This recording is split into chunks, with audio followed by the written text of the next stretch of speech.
శ్రీరామచంద్ర లోకలక్షణానం శ్రీరామచంద్ర స్వామి ముహూర్త సుముహూర్త అస్తు శ్రీరామచంద్ర స్వామి మహారాజుకి ఓం నమో బ్రహ్మణే దేవాయ గోబ్రాహ్మణాయ దుమ్ము ధూళి ఏంటది కాబట్టి మనం స్వామివారి యొక్క పాదాలు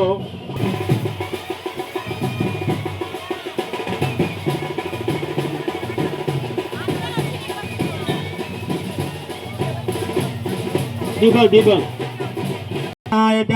రోగ్యతార్థం శ్రీరామచంద్ర స్వామి దేవతా ప్రీతి కాబట్టి కాలు కడిగి ఆయనకు కుంకుమ ధరిస్తాం, గంధాన్ని కూడా ధరిస్తున్నాం. అంటే స్వామి యొక్క పాదాలు భూమండలాన్ని తాగలిగే శక్తి ఉంది, మానవుడిపైనే ఉంటుంది. అందుకే మనం చేసే ప్రతి ఒక్క పనిలో కూడా దైవిక బలం కూడా మనకు చాలా అవసరము అంటాం. అందుకే దేవతలకు కానీ మనం చేసే మనసుతో దానిపైన ఆశపడి చేస్తాం. డబ్బు కోసం కావచ్చు, ఇంకోటి చెప్తున్నాం, ఇవి చేస్తాం అవి చెప్తున్నారా, వదిలేస్తున్నారు, అన్నీ కూడా మర్చిపోతున్నాం. అలా మొక్కడం ద్వారా ఏమవుతుందయ్యా అంటే మనం కూడా దేవుడికి ఆశ పెట్టినట్టే అవుతుంది. జరుగుతుందా? జరగదు. ఇక్కడ ఏమిటి? నమో బ్రహ్మణి దేవాయ అంటే ఆయన యొక్క పాదములు లక్ష్మీ అర్థం. ఎవరిని ఆయన యొక్క కళ్యాణం చేసుకుంటున్నారు? సీత.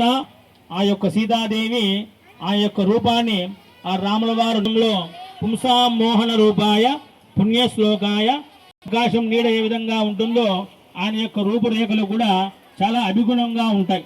అందుకే ఆయన చూసే కొద్దీ ఇంకో చూడాలనిపిస్తుంది. ఆ యొక్క సీత అమ్మవారు కూడా ఏ విధంగా ఉన్నారయ్యా అంటే చక్కని చుక్క అంటాం. చందమామ కన్నా మచ్చ ఉంటుందేమో.